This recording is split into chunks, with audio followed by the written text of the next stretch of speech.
back for another edition of Te Akau TV, and I am joined this afternoon by Te Akau Racing Manager Reese Trumpet. Reese, it's been a while since we've seen you last. What's been all the news?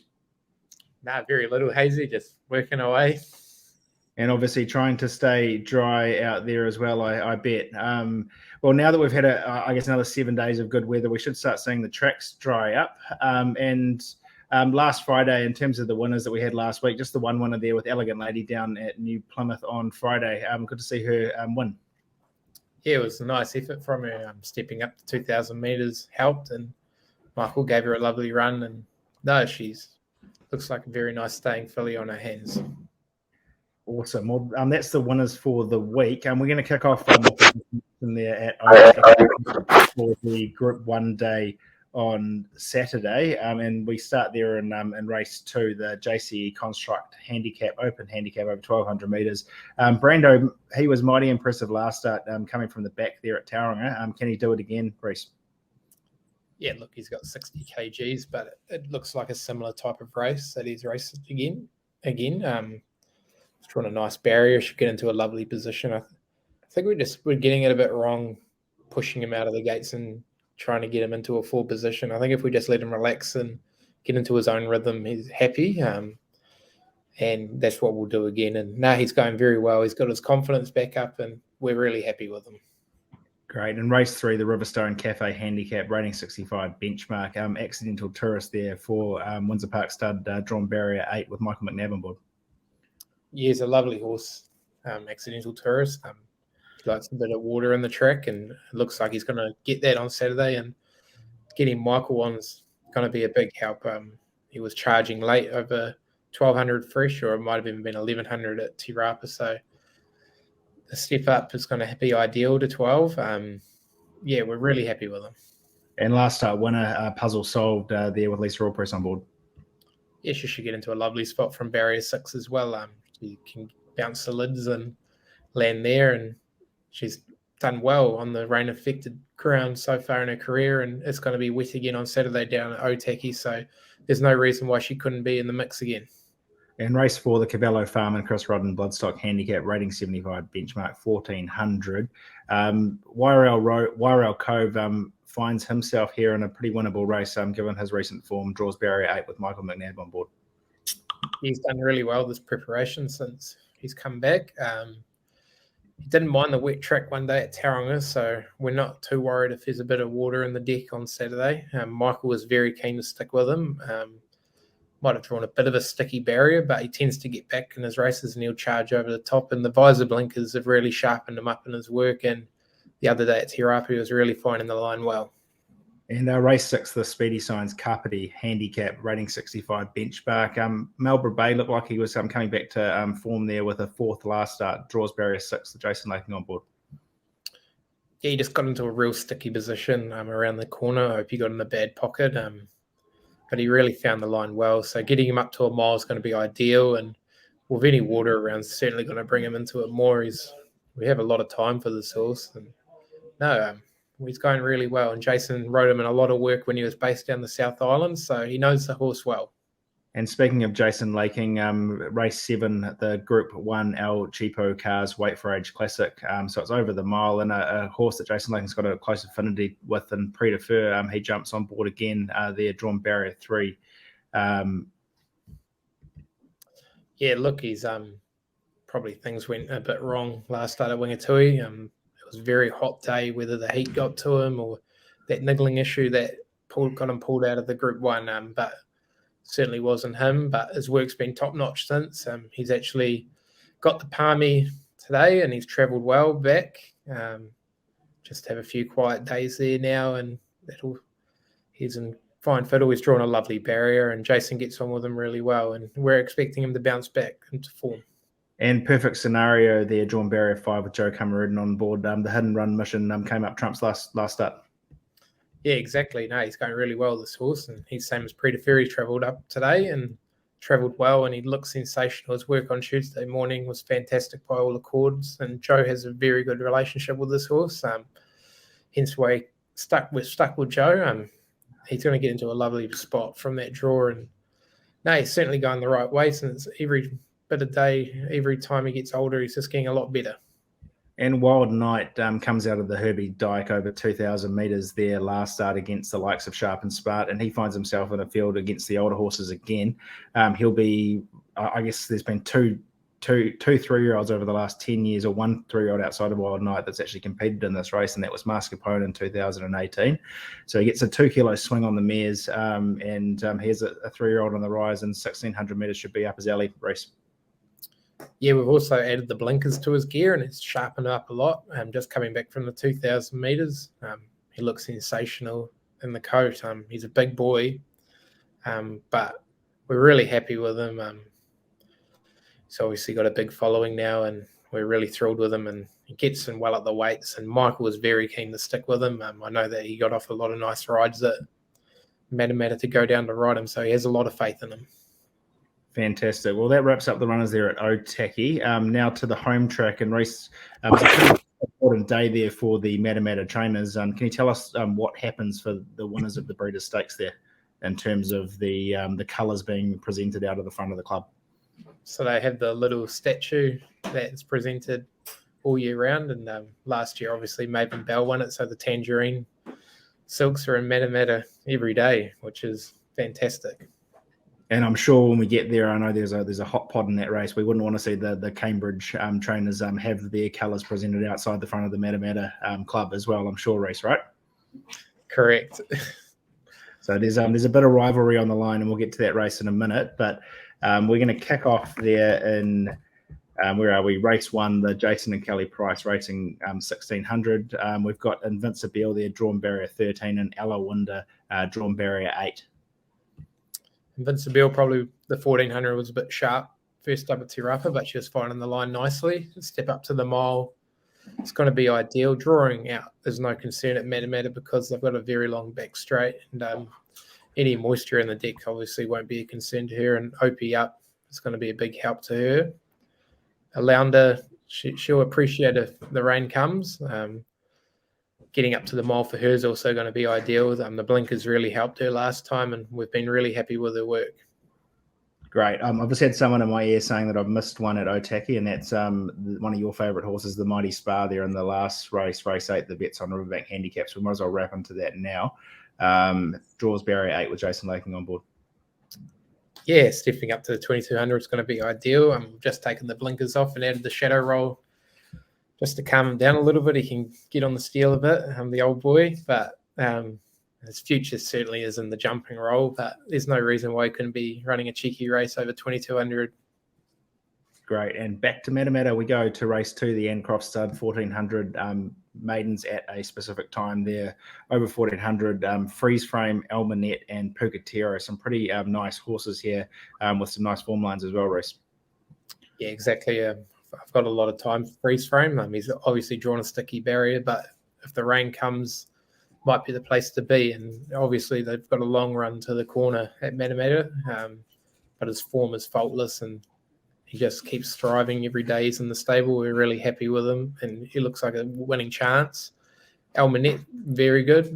She's in the same boat as Freeze Frame. She's been faultless her whole career, and she doesn't mind a bit of water in the deck either.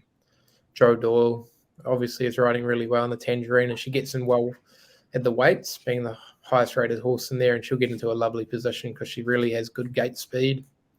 Pukatero, the wet track just tripped her up last time, but she's got plenty of class. 1,400 is going to suit her, and the conditions of the race does as well. And Craig Zaki is very keen to stick with her.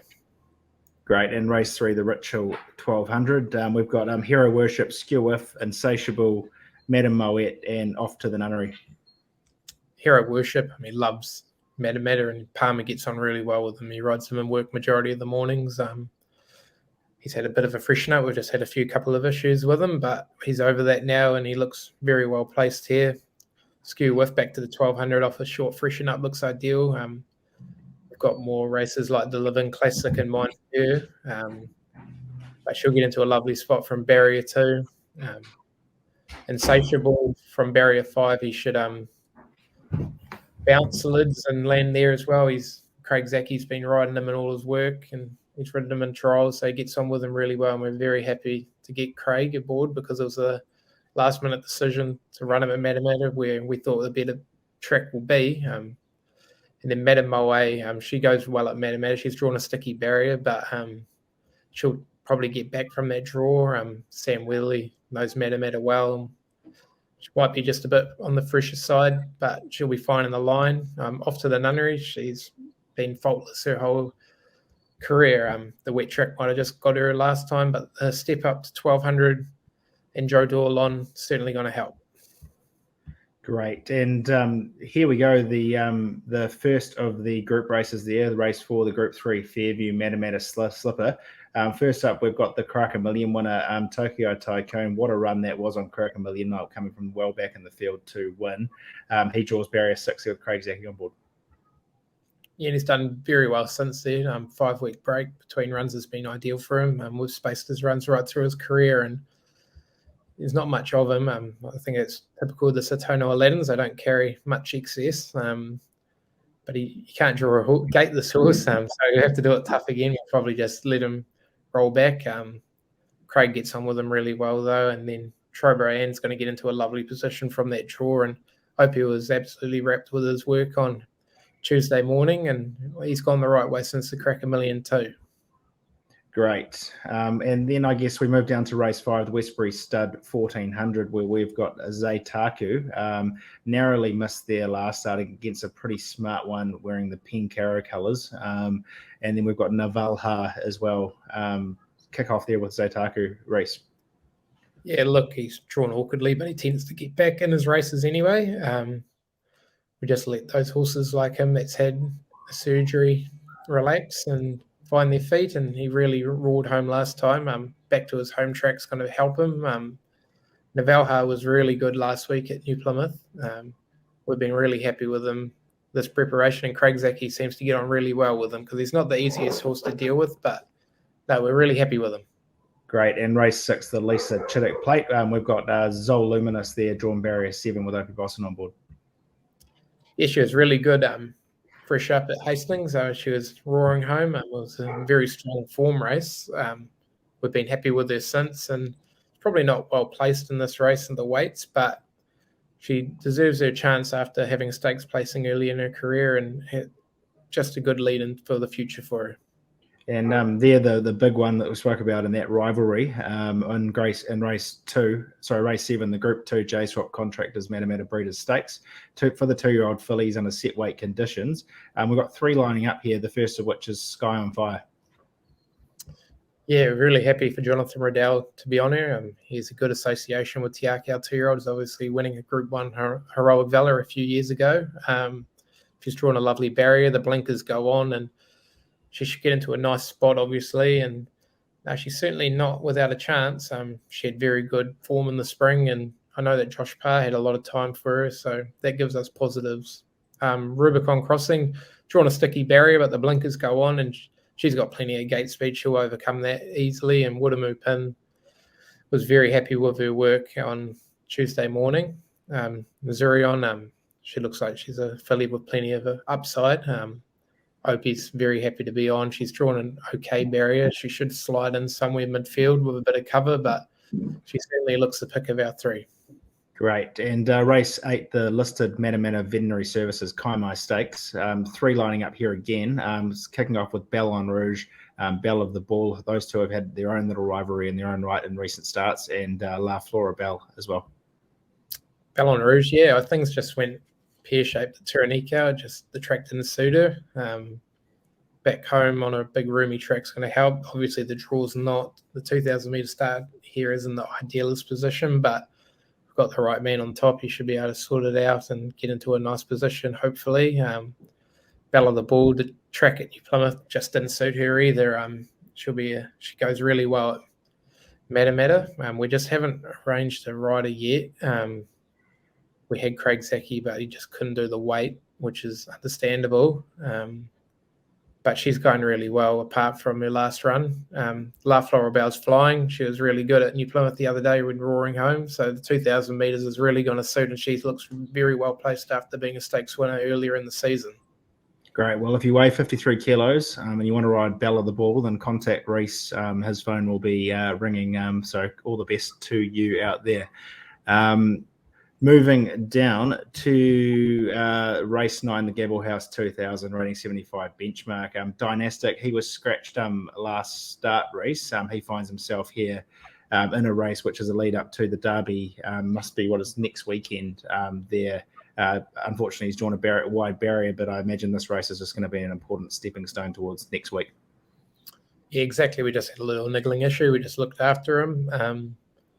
It's just going to top him off nicely for obviously the following Saturday. He looks really well. I actually had a look at him this afternoon, and he looks terrific. He's a real nice, strong, big horse.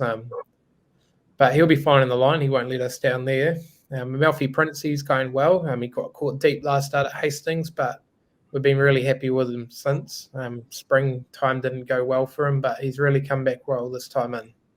And then Lightning Field, he's just ready to jump to 2,000 metres. He hasn't drawn the gate we expected, but he's been, the older he's getting, the more mature he's getting, and we've been really happy with him. And if Palmer can sort out from that gate, then he could be a nice sneaky. Great. I quite like the look of Amalfi Prince there. I know Mark's targeted this race a long way back, and he ran home very nicely there at Hastings for anyone watching out there. And that wraps our winners race. I know there's lots to choose from, and a lot of ways you can go for your best bet. Which way are you going to go? I think I'll go Tokyo Tycoon. There we go. Tokyo Tycoon. Yeah, all the best this weekend, Reese, and hopefully you can claim that Matamata Breeders' Stakes and get the Tangerine statue outside the Matamata Racecourse again and do one for the team. Cheers, Hazy. Thank you. Well, we're back this week with another edition of the Te Akau Yearling Spotlight, and I'm joined this morning by Te Akau Principal David Ellis. How are you getting on, David? Yeah, really good. Thanks, Hazy. Fantastic. Well, I guess we missed the Yearling Spotlight last week. Obviously, it was a tough time for a lot of New Zealanders with Cyclone Gabriel, and I understand, obviously, at the farm you were out of power, and there was some damage caused to some of the roads with a few slips. And I just wanted to just point out that Te Akau has put a special donation drive in over the last week where they have donated $10,000 to every 10,000 from our ownership base. And that total is now in excess of $40,000. Yes, it's been quite remarkable how people have got in behind this. And I think all Te Akau owners are thinking of our friends in the East Coast and the damage that's been done. And it is serious, heartbreaking, and we're thinking of them all. And this is the least that we can do to get in behind and support them with this fundraising that we're doing. Fantastic. Well, we're still opening to more fundraising over the weekend. If you want to donate, then feel free to get in touch with the team over the weekend as well. So I guess our attention continues to look at trying to find homes for some of these great cracking young horses. So we're going to showcase a couple more today. The first of which we're going to look at is lot 37, Microphone filly out of Arabian Gift. I'll get it up on screen, and David, you can start talking about it. Yes, well, this Microphone filly we paid $145,000 for. She was early in the sale, and I have no doubt that if she was later in the sale, she would have made substantially more money. She's out of a mare who's by Dubabwe, one of the great sires in the world at the moment. Very hard to get this sort of bloodline in New Zealand. And I thought that she was a very, very athletic filly, had a great action, very strong. And we rated this filly at the sale very, very highly and thought she represented great value. Since the sales, she's really thrived. There's a lot of grass here at the farm, and she's in a nice big paddock with two other fillies from Karaka, and she's just absolutely thrived. And I think that we'll start breaking her in 2 or 3 weeks' time. And it's something that is always an exciting time of the year, seeing them come into the stable for the first time, be taught to go into the starting stalls and just be educated. And I think she's great value. And Microphone himself, he was an absolute bull of a horse. He's a Darley stallion. He ran in the Royal Blue of Godolphin, as you mentioned, by Exceed and Excel. He won a size produce there over 1,400 metres.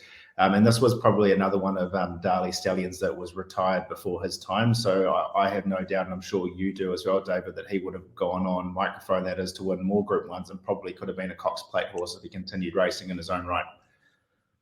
Yes, absolutely. And Microphone's by Exceed and Excel, who's by Danehill. So you just can't get a better speed family than that. So it's a filly with a beautiful pedigree. That looks the real deal to me.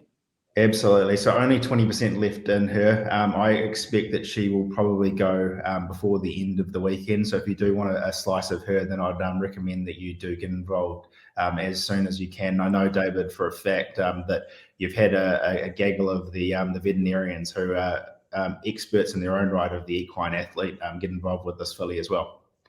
Yes, it's great that they have, and pretty exciting because they normally pick a good one each year.